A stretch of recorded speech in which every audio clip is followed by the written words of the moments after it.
আসসালামু আলাইকুম। আশা করি সবাই ভালো আছেন। আমরা একটা মানুষ কেমন তার জাজমেন্টালি তৈরি করে থাকি মানুষের বাহ্যিক কিছু বৈশিষ্ট্য দেখার মাধ্যমে। যেমন একটা মানুষ ভালো না খারাপ তা তার চরিত্র কেমন তা আমরা তার বাহিরের যে অবয়ব সেগুলো দেখে আমরা নির্ধারণ করি। যেমন একটা মানুষ তার কথাবার্তা, আচার ব্যবহার, চালচলন, বেশভূষা এগুলোর মাধ্যমে কিন্তু আমরা নির্ধারণ করি যে মানুষটা ভালো না খারাপ। যদি মানুষের সবগুলো ভালো হয় তাহলে আমরা তাকে উত্তম চরিত্র বা ব্যক্তিত্ববান বা এরকম টাইপের আমরা মনে করি এবং তার সাথেই কিন্তু আমরা বেশিরভাগ মিশি। অপরদিকে যদি কোনো ব্যক্তির চালচলন, কথাবার্তা, আচার ব্যবহার বা খারাপ হয় তাহলে আমরা খারাপ বলি এবং তার সাথে আমরা মিশতে চাই না বা কথা বলতে চাই না। এখন আমরা একজন মানুষের কিন্তু ভিতরের খবর জানি না বা মনের খবর পড়ার কোনো সুযোগ নেই। একজন মানুষের মনে কি আছে সেই ব্যক্তিটাই জানে তার মনের ভিতরে কি চলছে বা কি আছে।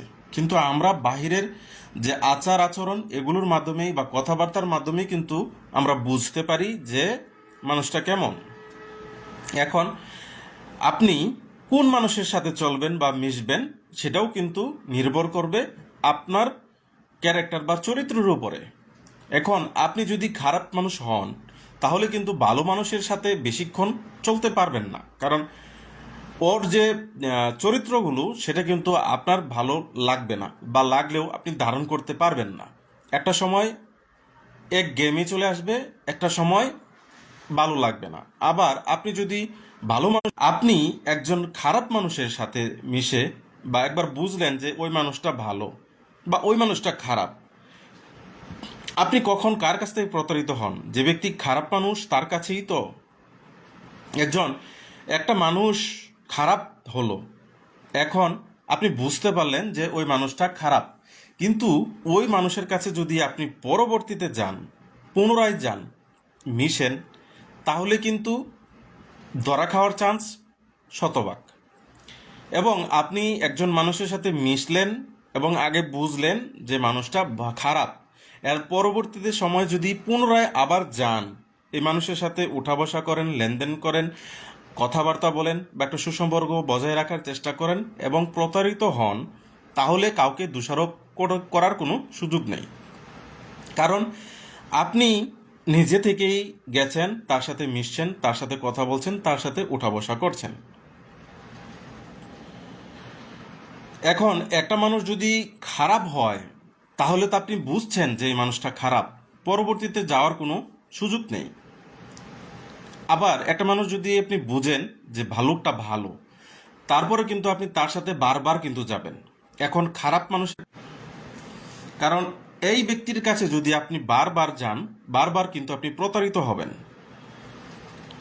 এবং আপনি যদি ওই ব্যক্তির কাছে প্রতারক ব্যক্তির কাছে যদি আপনি বারবার যান, ওই লোকটা কিন্তু আপনাকে মনে করবে যে আপনি দুর্বল এবং ওই ব্যক্তি মনে করবে যে তাকে ছাড়া আপনি কখনোই চলতে পারবেন না, একটা দুর্বলতা কাজ করবে। আবার কোনো মানুষের কাছে আপনি দুর্বল, আপনি ওই ব্যক্তিটা ভালো মানুষ, সে কিন্তু আপনাকে ভালো পরামর্শ দেবে, সৎ যুক্তি দেবে এবং পথের দিশা দেবে। আপনি তার কাছে বারবার গেলেও কিন্তু সে আপনাকে সাহায্য করার জন্য এগিয়ে আসবে, কারণ সেই ব্যক্তিটা ভালো। তাই আপনি ওই ব্যক্তির কাছে যাবেন যে ব্যক্তিটা আপনার জন্য কল্যাণকর, যে ব্যক্তিটা আপনাকে গাইড করে, যে ব্যক্তিটা আপনাকে কিনা আপনার জন্য টেনশন করে, আপনার জন্য চিন্তা করে, আপনার জন্য সে বসে থাকে, তার কাছে আপনি বারবার যাবেন। কিন্তু একজন মানুষ যখন আপনাকে প্রতারণা করলো বা প্রতারণা করলো বা আপনার চরিত্র, তার চরিত্রটাকে আপনি বুঝে ফেলতে পারলেন বা পড়তে পারলেন, আমি মনে করি ওই ব্যক্তিটাকে এড়িয়ে যাওয়াটাই বুদ্ধিমানের কাজ। ওই ব্যক্তির কাছে বারবার যাওয়াটা বুদ্ধিমানের কাজ নয়, ওই ব্যক্তিটাকে এড়িয়ে যাওয়াটাই কিন্তু বুদ্ধিমানের কাজ। কারণ একটা মানুষের চরিত্র আপনি যদি যখন বুঝে ফেললেন, তাহলে ওই মানুষের আর কিছুই নেই আপনাকে জানার বা বোঝার। আপনি ওর কাছে কি পরিমাণ সম্পদ আছে, কি পরিমাণ কি আছে, সেটা আপনার গ্রহণযোগ্য নয়। কারণ আপনার তার যে চরিত্র বা তার যে কথাবার্তা, ব্যবহার, চালচলন, সেটা কিন্তু আপনি বুঝে ফেলেছেন। এই বোঝাটাই কিন্তু একটা মানুষের জন্য গুরুত্বপূর্ণ। আর এই বুঝে যাওয়ার পর যদি আবারও যান, তাহলে যদি ঠকেন, তাহলে অন্য মানুষের দোষ না, আপনারই দোষ। কারণ আপনি ওখানে কেন গেলেন, এবং আপনি সারা জীবন আপনি কেন ভালো মানুষের সংস্পর্শে আপনি যেতে পারলেন না, এটা হচ্ছে আপনার সবচেয়ে বড় দুর্বলতা। সবাই ভালো থাকবেন এবং সুস্থ